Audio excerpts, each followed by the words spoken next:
আসসালামু আলাইকুম, আশা করি সবাই ভালো আছেন। গাইস, রিসেন্টলি আপনারা হয়তো দেখছেন যে কাব্য ভাই চ্যানেলে একটা ভিডিও বানাইছে, যেখানে আমি লাইভ স্ট্রিমে যে কথাবার্তাগুলো বলছিলাম এগুলো নিয়ে নাকি কাব্য ভাই খুব কষ্ট পাইছে। কাব্য ভাই চ্যানেলে 1800 ভিডিও ডিলিট করে দিল। আমারে কলো, আমি ইনস্ট্যান্ট কলও দিলাম যে ভাই কি দেখি হয়েছে।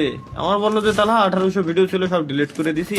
পাবলিকেরও জানালো যে 1800 ভিডিও ছিল, ডিলিট করে দিয়েছে। তো যদি আমার কথায় কাব্য ভাই কষ্ট পেয়ে থাকে তো আমি এক্সট্রিমলি সরি ফর দ্যাট, এবং ওইটার জন্য আমি আসলেই ক্ষমা প্রার্থী। এবং কাব্য ভাই ভিডিও লাস্টে এটাও বলে দিছিল এটা নিয়ে রিপ্লাই ভিডিও বানানোর দরকার নাই, তাহলে আমি ব্যাস। আমি আসলে ভাবছিলাম যে আমি আজ পর্যন্ত কোনো কন্ট্রোভার্সিতে যেহেতু জড়াই নাই, সুতরাং এটা আমার রেকর্ড। আমি আজ পর্যন্ত কোনো ধরনের কোনো কন্ট্রোভার্সি করিনি, প্লাস যাই নাই, এটা হচ্ছে আমার একটা রেকর্ড। তো দ্যাটস আমি ভাবছিলাম যে আমি এই বিষয় নিয়ে আমি আর কোনো ভিডিও বানাবো না, আর কি মুখও খুলবো না। বাট এইটার জন্যই কিন্তু আমি লাস্ট আরো একটা কন্টেন্ট আপলোড দিছি, চ্যানেলে একটা ভিডিও আপলোড দিছি। তো ভিডিও আপলোড দেওয়ার পরেও যে পরিমাণে আসলে এখানে কমেন্ট আসতেছিল যে ভাই আপনার কথায় কাব্য ভাই অনেক কষ্ট পাইছে, এই ধরনের কমেন্ট। তো ব্যাপারটা দেখে মনে হচ্ছিল যে বিষয়টা এমন যে ওইখানে সমস্ত দোষ আমারই, আমি কিছু একটা করছি যার জন্য কাব্য ভাই কষ্ট পাইছে, এই টাইপের কিছু। তো ভাই বিষয়টা এমন কিছুই না। তো কাব্য ভাই জাস্ট হচ্ছে ওমরা থেকে আসার পর তার চ্যানেলের 1800 ভিডিও ডিলিট করে দেয় 4 দিন পর্যন্ত।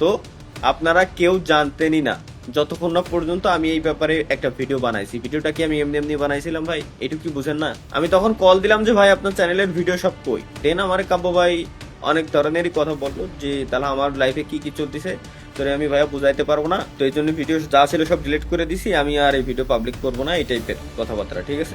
তো দেন আমি ভাইরে বললাম যে তাইলে কি আপনার অডিয়েন্সরে জানানো দরকার নাই এই বিষয়ে? দেন কাবু ভাই আমার বললো ঠিক আছে তাহলে তুই জানাই দে। দেন আমি জিনিসটা জানাই দিলাম আপনাদেরকে স্টোরির মাধ্যমে।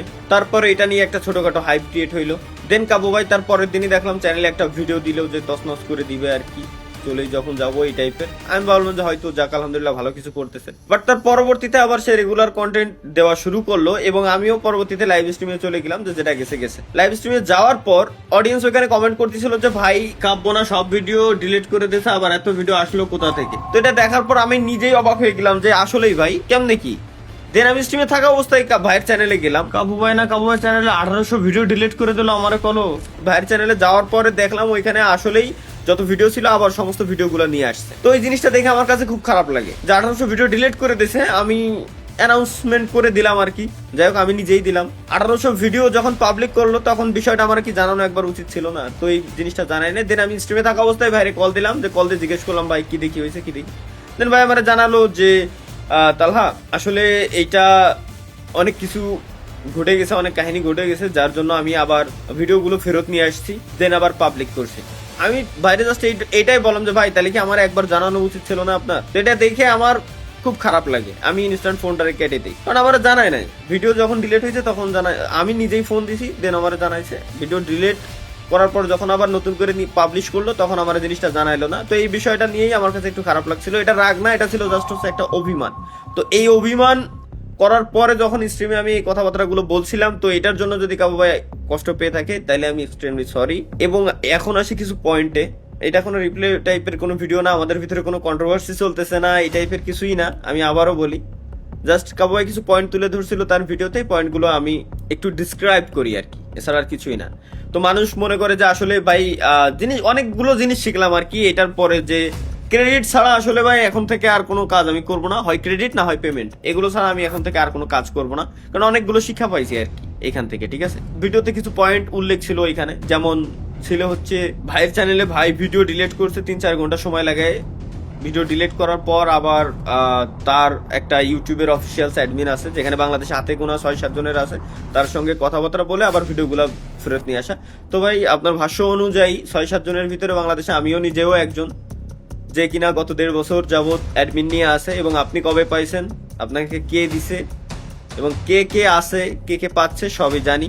এবং ভিডিও ডিলিট করতে ভাই 3-4 ঘন্টা সময় লাগে না। আপনি আমারে বলতেন আমি ডিলিট করে দিতাম, মাত্র 4-5 মিনিটের বেশি সময় লাগতো না। শুধু এইটাই না, রিসেন্টলি ভাই ব্যাপারটা হচ্ছে এমন যে যাই হোক, ইউটিউব অফিসিয়ালদের সঙ্গে আমি এখনো পর্যন্ত একটা কাজ করতেছি, সেটা হচ্ছে যে বাংলাদেশে সুপার চ্যাটের যে সিস্টেমটা, এটা আরো ইজি, প্লাস বাংলাদেশের ওয়ালেট গুলো অ্যাড করা নিয়ে আরো কিছু কাজ আছে যেগুলো খুব সুন্দরভাবে যাতে হয়। এটা কি ভাই আমি আমার জন্য করতেছি, এটা আমার নেক্সট জেনারেশনের জন্য করতেছি। আর আপনার ভাষ্য অনুযায়ী ছোট তালহাজ বড় হয়ে গেছে। হ্যাঁ ভাই, বয়স প্রায় 27 হইতে যাচ্ছে, একটু তো বড় হয়েছি। আমি আর কতদিন ইউটিউবে থাকবো? আমাদের পরবর্তী জেনারেশন আর কি এটা দেখবে, হয়তো এটা ভোগ করবে, তাদের জন্য কিছু করে দিয়ে যায়। ওই যে বললাম না, ক্রেডিট ছাড়া কোনো কিছু যদি করতাম আজ বাদে কাল হয়তো আপনারা পাইতেন, জিনিসটা ভোগ করতেন, নাম থাকতো না যে কে এটার বিষয়ে হেল্প করছে কি দেখি। দেখ আমি একটু হলেও জানাইছি ইউটিউবে, এই ছাড়া আর কিছুই না। দেন পরবর্তী বিষয়ে আসি ভাই, ই স্পোর্টস টুর্নামেন্ট এগুলো নিয়ে। ভাই আমি আমার জীবনের সব থেকে বড় সমস্যা একটাই, যে কোনো কাজ আমি কমপ্লিট না করে আমি পাবলিকের সামনে জানাইতে পারি না ভাই। এটা আমার দ্বারা কেন জানি না হয় না। তার কারণ হচ্ছে কি, আমি সাপোজ অডিয়েন্সের কাছে আগে জানাই দিলাম যে ভাই আমি এটা করতেছি, আপনাদের জন্য এটা করতে যাচ্ছি। এখন জানানোর পরের জিনিসটা যদি আমি আসলেই না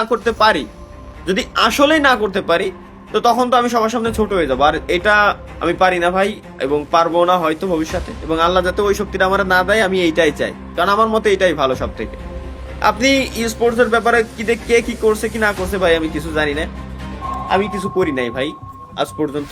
এই ব্যাপারে আমি কারোর সঙ্গে কথাও বলি নাই। তবে হ্যাঁ, এইটুকু জাস্ট আমি জানাই রাখি যে বাংলাদেশের বিগ 7টা শার্কের সঙ্গে আমি কথাবার্তা বলছি রিসেন্টলি, এবং যে শার্কগুলো, আমি শার্কের কথা বলছি, বিগ শার্ক, যারা কোনো এজেন্সি না, কোনো ব্র্যান্ড না, শার্ক, যাদেরকে এইটা আমার দায়িত্ব ছিল বোঝানো, যে এইটা আমি বুঝাইছি যে ভাই আপনারা এখানে ইনভেস্ট করেন, কাজ বাংলা কথায়, যে আপনারা এখানে ইনভেস্ট করেন, স্পোর্টস সেক্টরে ইনভেস্ট করলে আপনাদের লাভ আছে, প্লাস আপনারা আপনাদের হাতে যে ব্র্যান্ডগুলো আছে ব্র্যান্ডদেরকে বলেন এখানে ইনভেস্ট করতে, এতে করে ব্র্যান্ডেরও প্রমোশন পাবে, যারা আমাদের স্পোর্টসের ভাই ব্রাদার আছে তারাও এখান থেকে কিছু প্রফিট কামাইতে পারবে, দুই দিকেই লাভ। এটা ছিল হচ্ছে আমার বোঝানোর দায়িত্ব আর কি তাদের। আমার নিজের বিবেকের কাছে প্রশ্ন হয়েছে জিনিসটা নিয়ে, যে বাংলাদেশি স্পোর্টসটা গ্রো করা দরকার, এটুকুই আমি করছি। আমি ভিডিও বানায় টসনস করে দেওয়ার মতো কোনো ধরনের কোনো কথাবার্তা আমি বলিনি। তো জিনিসগুলো দেখে আসলেই খুব খারাপ লাগছে যে আপনি যেভাবে প্রেজেন্ট করছেন এবং অডিয়েন্স যেভাবে বলতেছে, দুইটাই খারাপ দিকে যাচ্ছে। সরি, খারাপ লাগছে বলতে খারাপ দিকে যাচ্ছে, বাট এমন কিছুই না। আজ বাদে কাল হয়তো কাবু ভাই আপনার সঙ্গে আমার আবার দেখা হবে কোনো একটা ইভেন্টে, আমরা আবার যাব, আমরা আগের মতোই চলাফেরা করবো। জাস্ট অডিয়েন্সের ভুল বোঝাবুঝি ছিল এগুলা, এছাড়া আর কিছুই না। দেন পরবর্তী পয়েন্টটা ছিল এমন যে কাব্য ভাই এবং রিজভি ভাই এই দুজনে বাংলাদেশে গেমিং চ্যানেলের ভিতরে এই দুজনের চ্যানেলেই সব থেকে বেশি ভিউজ আসে প্রত্যেক মাসে। ভাই স্বাভাবিক ভাই, আপনাদের রেগুলার বেসিসে আপনারা কন্টেন্ট বানান, রেগুলার ভিডিও আপলোড দেন, আপনাদের চ্যানেলের অ্যালগোরিদমই ওইটা। বাট আমার চ্যানেলের অ্যালগোরিদম টোটালি ডিফারেন্ট, টোটালি আলাদা। আমি যদি বলি, আপনারা রেগুলার ভিডিও তৈরি করেন, রেগুলার আপলোড দেন, রেগুলার গেম প্লে ভিডিও আপনারা আপলোড দেন, বাট আমারটা একটু উল্টা ভাই। আপনারা সরল পথে চলেন, সবাই গেম প্লে ভিডিও আপলোড দেন। বাংলাদেশের 90% ক্রিয়েটরই এই দিকে যায়, এক কথায় সরলভাবে গেম প্লে ভিডিও আপলোড দেয়। বাট আমারটা একটু ডিফারেন্ট ভাই। আমারটা ডিফারেন্ট কেন? আমার হচ্ছে উল্টা, আমার মরা লাগে ভাই, কারণ আমার অডিয়েন্স আমাকে ওইভাবেই দেখছে, শুরু থেকে ওইভাবে দেখে আসছে। ভিডিওতে বোকা সাজতে আমার কাছে খুব ভালো লাগে, রিয়েল লাইফের কথা আলাদা। ভিডিওতে যত বোকা সাজবো আমার অডিয়েন্সের কাছে আমাকে তত বেশি ভালো লাগে। আমি এটাই এখনো পর্যন্ত করতে আমার ভালো লাগে, আমি ওইটাই করি। আমার অডিয়েন্স যাতে শুরু থেকে যেভাবে দেখছিল ওইভাবে যাতে আজীবন দেখে যাই, আমি ওইটাই চাই। আমার চ্যানেলের অ্যালগোরিদমই এটা, আমি এইভাবে চলে। এমন না যে আমি একটা গেম প্লে করলাম, ভিডিও বানাইলাম, দেন আপলোড দিয়ে দিলাম ইনস্টা। আমার দ্বারা এটা হয় না ভাই। আমার একটা ভিডিও বানাইতে আমার দ্বারা আমার থাম্বনেইল এডিটর আছে, তার হাত খরচ চলে টুকটাক আর কি, ছোট অ্যামাউন্টের। দেন ভিডিও এডিটর আছে, একটা না, ভিডিও এডিটর তিনজনের হাত খরচ চলে। হাত খরচ যেটা চলে সেটা দিয়ে তার সংসারও চলে আর কি, এমন একটা হাত খরচ। কারণ ইউটিউবের আমার যে ইনকাম আসে এটা আমার কাছে থাকে না, টোটালি চলে যায় এই দুই পার্টির কাছে। তো একটা ভিডিও বানাই, এডিট করে A to Z আমার ইউটিউবে আপলোড দিয়ে এসইও কমপ্লিট করে সবকিছু দিতে আমার মিনিমাম সময় লাগে 4 থেকে 5 দিন একটা ভিডিও যাইতে। এই কারণে আমি রেগুলার ভিডিও ভাই দিতে পারি না, এটা আমার দ্বারা হয় না ভাই। কেন জানি না হয় না, আমি আজ পর্যন্ত এত চেষ্টা করছি, এখনো পর্যন্ত পারিনি। আর এগুলো করার কারণ হচ্ছে কি ভাই, ব্র্যান্ড কোয়ালিটি চাই, কোয়ান্টিটি চায় না। কারণ ব্র্যান্ডের যত আমি সুন্দর কোয়ালিটি দেখাই, তো ব্র্যান্ড আমাকে স্পন্সরশিপে তত বেশি অ্যামাউন্টই দেয়। এটা হচ্ছে সত্য কথা। আমি বছরে একটা স্পন্সরশিপ যদি করি এনাফ আমার জন্য। এবং ভিউজের কথা যেটা বলতেছিলাম, যে এই কারণে আমার ভিউজ আসে না। এর আগেও একবার চ্যালেঞ্জ ছিল ভিউজ আনার, তো এটা আমি কমপ্লিট করে দেখাইছি। এখনো পর্যন্ত যদি আমি চ্যালেঞ্জ করি, আমি আবারও কমপ্লিট করে দেখাইতে পারবো। বেশি না, আমি সপ্তাহে যেখানে একটা কন্টেন্ট দেই সেখানে আমি জাস্ট 3টা দিয়ে দেখাবো। 3টা ভিডিও আমার ইউটিউব এবং ফেসবুক দুই জায়গায় যাবে। এভারেজে ভিডিও ভিউজ 2 মিলিয়ন থেকে কিছু না হলেও ভাই 2 মিলিয়ন থেকে 3 মিলিয়ন ভিউজ আসবে স্বাভাবিক, যদি আমি ক্লিকবিট টাইটেল আর ক্লিকবিট থাম্বলাইন আমি ইউজ করি তো। বাট ওটা আমি পারি না ভাই, ক্লিকবিট থাম্বলাইন, ক্লিকবিট টাইটেল এটা আমি ইউজ করতে পারি না। যেটা আমার ভিডিওতে আছে আমি ওইটাই দেখাই, অডিয়েন্স আমাকে সরল সোজাভাবে দেব, এইটাই চাই আমি, এছাড়া আর কিছুই না। যাই হোক, এভারেজে আমার প্রায় ইউটিউবে 6টা ইউটিউব চ্যানেল, তার ভিতরে 2টা হচ্ছে গেমিং ক্যাটাগরি, একটা পিসি কনসোলের জন্য, একটা হচ্ছে মোবাইল বেসিস যেটাতে আপনি ভিডিওটা দেখতেছেন, এবং বাকি সবগুলোর ক্যাটাগরি ডিফারেন্ট। তো সব মিলে আমার প্রায় সাবস্ক্রাইবার 7 মিলিয়নের মতো, এবং ডিফারেন্ট অডিয়েন্স আছে আমার কাছে। তো এভারেজে যদি আমি বলি ভাই, প্রত্যেক মাসে আমি যদি রেগুলারিটি মেইনটেইন করি, তো এভারেজে প্রত্যেক মাসে আমার 20 মিলিয়ন ভিউজ আনা কোনো ঘটনায় না মিনিমাম, শুধুমাত্র ইউটিউব থেকে।